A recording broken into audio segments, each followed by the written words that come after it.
So Ryan Garcia came out of his anxiety retirement to give his reaction to Devin Haney versus Jorge Linares. Ryan Garcia stated, and I quote, "I would have slept you," referring to Devin Haney. I mean, it's really ironic that Ryan will make a bogus statement like that. If Ryan couldn't knock out his own anxiety, what makes him think he could knock out Devin? In fact, Ryan could have been fighting Devin last night. However, he petitioned to the WBC not to fight Devin Haney. Fighters usually petition to fight, but when it comes to Ryan, Teofimo Lopez, and Vasyl Lomachenko, they petition not to fight, in which Ryan requested from the WBC to bypass his title shot opportunity against Devin Haney. Why? Because according to Ryan, Devin Haney is the toughest out of the Fabulous Four. Ryan stated that Devin Haney beats both Tank and Teofimo Lopez, so he wants to save Devin Haney for last, since Devin is his toughest challenge. A month later, Ryan retired from the sport of boxing due to anxiety issues after scaring his own self while trolling Tank, Pacquiao, and Devin Haney. I mean, with all seriousness, you really can't make this up. Please, someone make a movie about Ryan Garcia, the undisputed social media champion of the world. So let me get this clear. Ryan Garcia turned down fights with both Devin Haney and Jorge Linares. Yep, that's right. It ain't just Devin Haney. Ryan Garcia also avoided Jorge Linares. In fact, Golden Boy offered Ryan Garcia Jorge Linares fight twice, in which Ryan Garcia declined the fight both times. And the last time Ryan Garcia turned down Jorge Linares' fight, he requested to fight Luke Campbell instead, who Jorge Linares beat. However, Ryan Garcia has the courage to say he's going to knock out Devin Haney on social media, but doesn't have the cojones to hop in the ring with either Devin Haney or Jorge Linares. This is exactly why Ryan earned his reputation as the social media undisputed champion. Fast forward a few moments later, fans were attacking Ryan for continuously lying on what he could do on social media without hopping in the ring. You can find Ryan fighting the speed bag everywhere on social media, except fighting a real fighter in the ring. So after Ryan's feelings got hurt by the fans, he attempted to use his Hope privilege in order to escape this situation he put himself in by posting about his health anxiety issues, which I'm gonna let Jorge Linares respond to Ryan Garcia anxiety health issues. On a foe, that somebody that was supposed to be an opponent of yours some time back, Ryan Garcia, and what he's going through, and the post that he put out on Instagram about needing time away from the sport. I ask you, what's your thoughts on that? And have you ever felt that you needed a break from boxing? So I saw the news from Ryan Garcia about he don't want to fight July with Fortuna. I don't know. I was thinking he get corona or something like that, you know. So, but I'm not sure about that. But you know, I think he needs time to be more ready to go to different level, you know. After this fight with Luke Campbell, everybody was like in shock, you know. Yes. Because I was fighting with Luke Campbell, I didn't feel any punch from him, you know. And Ryan Garcia, he get down with very nice punch from Luke Campbell. So now I was thinking he have a lot of problem about that.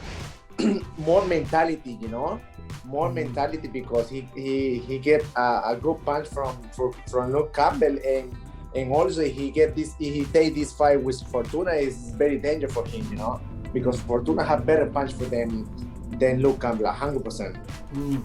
Right. Wow, that's good. Yep, that's right. And Akhi co-signed this message. I mean, really, Ryan Garcia has so much to say when he got dropped by a non-puncher in Luke Campbell with a single punch that he actually saw coming, in which Ryan was put on his behind. See, it's understandable if Devin Haney got hurt by Linares because Linares is a puncher that's as fast as lightning. Linares is a 3-time world champion with almost 50 fights and 30 KOs. However, when Ryan got hit by Luke, you would have thought Mike Tyson hit Ryan Garcia. The way he crumbled. Just to find out, it was Luke who did the damage, a non-puncher that never became a champion. This is why Ryan is the last man on earth that need to be talking on this fight, especially after ducking both and claiming anxiety afterwards. See, Devin, he actually took a combination that he never saw coming by a puncher in Jorge Linares without going down, which raises the $1 million question. If Ryan Garcia grew enough cojones to fight Jorge Linares and got caught by the same sequence of punches that Devin Haney got caught with, well, Ryan Garcia will even be able to get up. Since Ryan got dropped by Luke and got hurt on more than one occasion by a fighter with 4 KOs on his record. Furthermore, the main thing, Devin Haney put on a spectacular performance and a very exciting fight, displaying different dimensions to his game.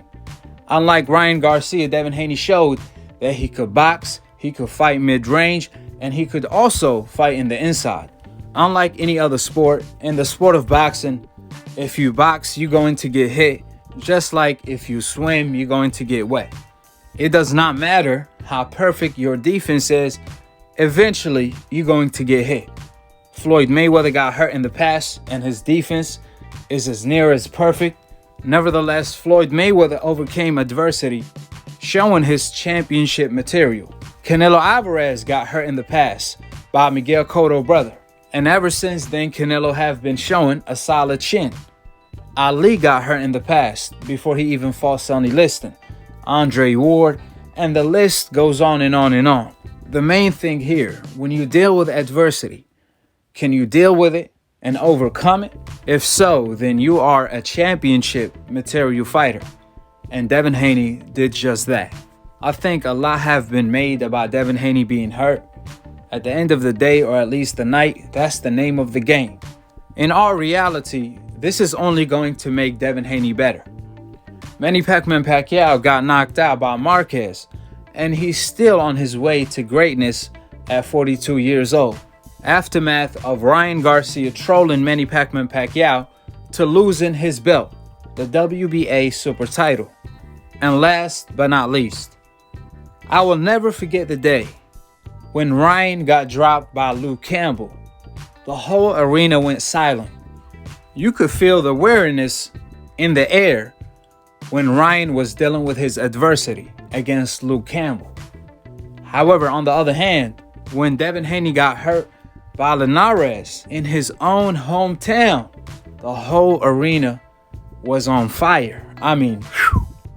And regardless of how many chances Devin Haney took to make the fight exciting, the moment Devin Haney went to survival mode to clear his head, they started booing him. I mean, picture that scenario. On the other hand, Ryan, he wasn't even fighting in his own hometown. And you will be able to hear a penny drop, the way the whole arena went silent in awe. Which is exactly why, when you see the poster of Devin Haney versus everybody, it literally means everybody. The fans, the fighters, the critics, so on and so forth. It's damn if he do, damn if he don't. I mean, Devin Haney could have fought behind the jab and won the fight with ease without taking any type of punishment.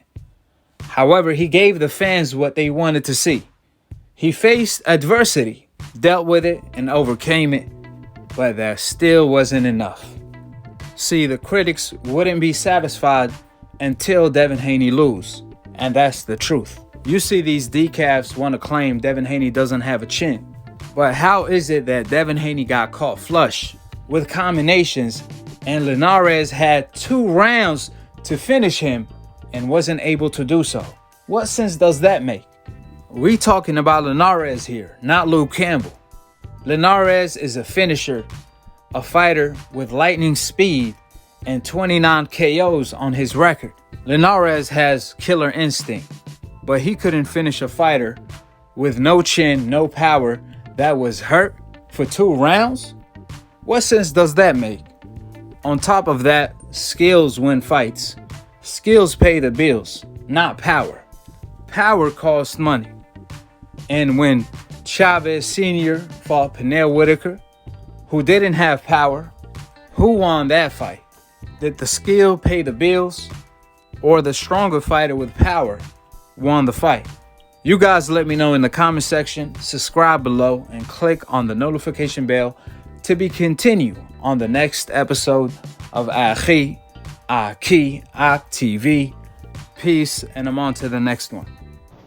All right, Linares have more KOs than you have fights, basically. How exciting is it to finally have the opportunity to go up against one of the best lightweights in the world, as known as the boogeyman of the sport? It feels great. I'm happy that that you actually acknowledge that he has more knockouts than I have fights, because the people are trying to write it off like he's just a stepping stone, or he's just a slouch or anything like that. But they don't understand on paper that he's by far my toughest to test. Fighters like Ryan Garcia ducked him, so I'm happy that you acknowledge that, and I look forward to going there and putting on a great performance and showcasing everything that I'm made of. I got Devin Haney. I think Devin Haney, I mean, you see with Nakatani, Lopez had a little bit of trouble with that right hand over the top. I think Devin's even a little bit more craftier, obviously more craftier than Nakatani. I think Devin beats Teofimo. I think Teofimo has a great fight with Tank, but I still feel Tank beats him. I feel Devin beats Tank, and I beat Tank. I beat everybody. Toughest challenge would be, I think, against Devin Haney. On all the top lightweights, he makes the less money. You have the most followers, the most everything, but you make the less money. How does that make sense? How are you the money guy? He doesn't have a belt, and he makes the less money. They want to fight you. People want to fight him. With no disrespect, I like Ryan. Right? Me and Ryan, we got a lot of history together, and I like him. But they want to fight you because they feel like you have followers, and you are the weakest link. That's what they feel. I'm not saying that it's true. We don't know who the weakest link is. We got to see. Everybody has to fight each other. But in reality, let's be real. Like, everybody needs to stop sugarcoating it, and let's be real. People want to fight him because they feel like he's the weakest link. Everybody wants to fight him because they feel like he has followers and he's the easiest fight. Let's be real. It's like a hidden secret, but nobody's trying to say it. It's the truth. That is the truth. That is why everybody wants to fight him.